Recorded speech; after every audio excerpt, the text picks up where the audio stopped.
द्रौपदी ने क्यों दिया था अपने ही बेटे घटोत्कच को इतना भयानक श्राप?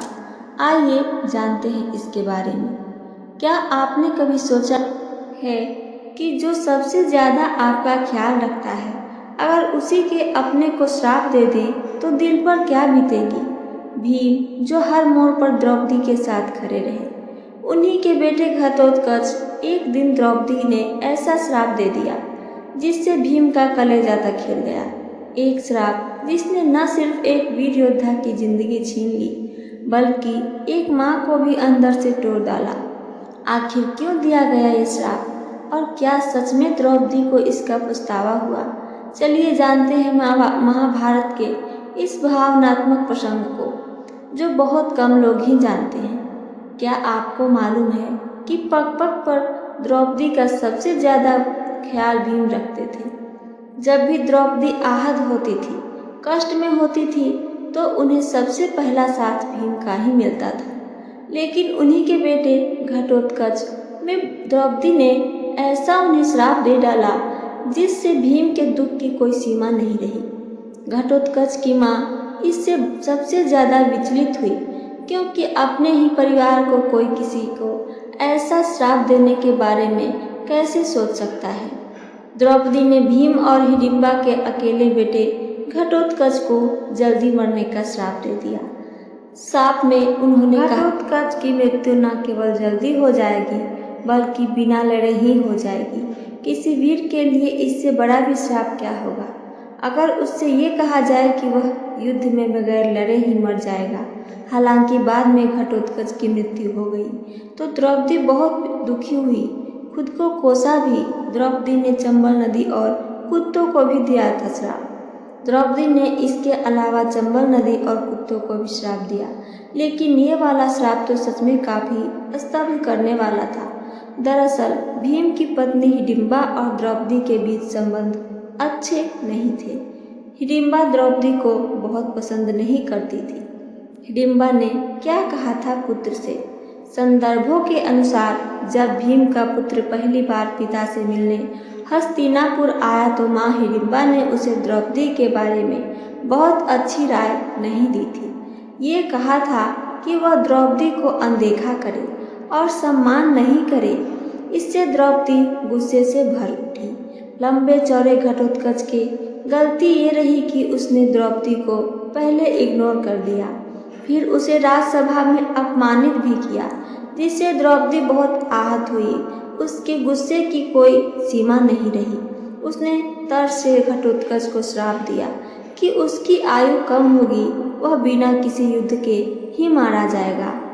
द्रौपदी ने भरी सभा में घटोत्कच के अपमान के बाद कहा, वह एक विशेष स्त्री है, पांडवों की पत्नी और राजा द्रुपद की पुत्री है, लिहाजा उसका असम्मान करके घटोत्कच ने अपराध किया है।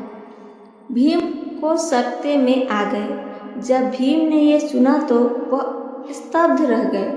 उनके साथ पूरी सभा सन्नाटे में आ गई कि द्रौपदी कैसा श्राप अपने ही सौतेले बेटे को दे दी, क्योंकि कोई सपने में भी नहीं सोच सकता था कि नाराज होकर द्रौपदी ऐसा कुछ कर डालेंगी। लेकिन तीर तो कमान से छूट चुका था। इस श्राप का क्या असर हुआ, आगे आइए इसके बारे में जानते हैं। बाद में इस श्राप ने वाकई रंग दिखाया। महाभारत के युद्ध में कर्ण ने उसे इंद्र का अमोघ अस्त्र चलाकर मारा, जबकि वह वास्तव में अर्जुन पर इसका प्रयोग करना चाहता था। इस तरह द्रौपदी के श्राप का परिणाम घटोत्कच की मृत्यु के रूप में सामने आया। घटोत्कच की ताकत के बारे में आइए जानते हैं। घटोत्कच को अपनी विशालकाय शक्ति के लिए जाना जाता था। उसके पास अद्वितीय मायावी शक्तियाँ थीं, जो उसे युद्ध के मैदान में एक प्रभावशाली योद्धा बनाती थी। वह अपने आकार को बड़ा कर सकता था, कौरवों की सेना में आतंक मचा सकता था। जब महाभारत युद्ध के दौरान जब कौरवों की सेना पांडवों पर भारी पड़ रही थी, तब भीम ने घटोत्कच को युद्ध में बुलाया। घटोत्कच ने अपनी शक्तियों का उपयोग करते हुए कौरवों की सेना को बुरी तरह से कुचल दिया। उसके एक कदम से हजारों सैनिक मारे जाते थे। तब कर्ण ने दिव्यास्त्र का उपयोग करके उसको मार घटोत्कच की शक्तियों को देखकर दुर्योधन ने कर्ण को उसे मारने के लिए भेजा। कर्ण ने अपने दिव्यास्त्र शक्ति का उपयोग किया जो केवल एक बार प्रयोग किया जा सकता था। इसी के माध्यम से उसने घटोत्कच का वध किया। पांडव दुखी, लेकिन घटोत्कच के मरने पर कृष्ण क्यों खुश हुए? घटोत्कच की मृत्यु पर सभी पांडव दुखी हो गए, लेकिन श्री कृष्ण बहुत ही प्रसन्न थे क्योंकि उन्होंने देखा कि यदि घटोत्कच जीवित रहता तो अर्जुन की जान को खतरा हो सकता था। घटोत्कच की मृत्यु के बाद युद्ध का रुख बदल गया। कर्ण अब इंद्र की शक्ति खो चुका था, जिससे अर्जुन को कर्ण से लड़ने में आसानी हुई। इस प्रकार घटोत्कच की मृत्यु ने युद्ध के परिणाम को प्रभावित किया, पांडवों के लिए एक नया अवसर प्रदान किया। तब सबसे ज्यादा पछतावा द्रौपदी को ही हुआ। जब घटोत्कच की मृत्यु हुई तो सबसे ज्यादा पछतावा भी द्रौपदी को हुआ।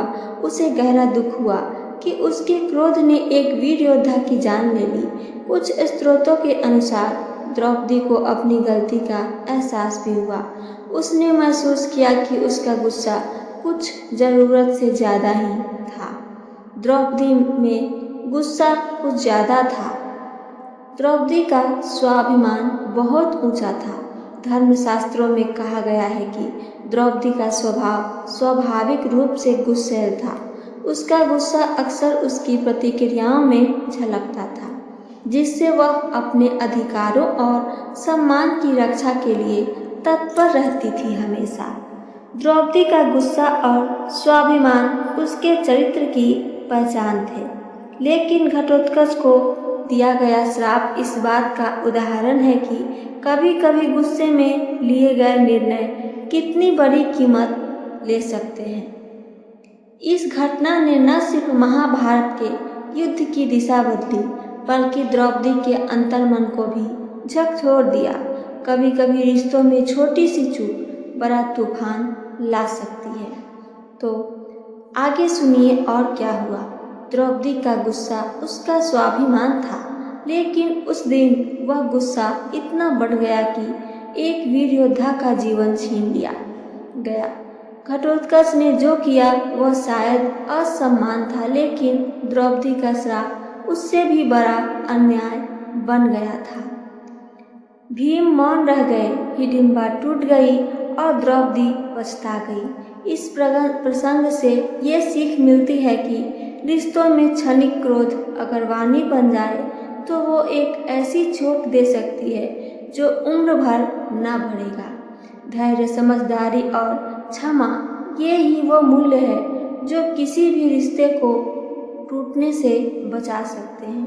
क्या आप मानते हैं कि द्रौपदी का यह क्रोध न्यायोचित था? अपने विचार हमें कमेंट में बताएं और ऐसे ही दुर्लभ प्रसंगों के लिए हमारे चैनल डिवोशनल नॉलेज को सब्सक्राइब करें, वीडियो को लाइक करें और साथ साथ अपना कमेंट करके हमें ज़रूर बताएं। सुनने के लिए धन्यवाद दोस्तों। जय श्री कृष्ण। राधे राधे।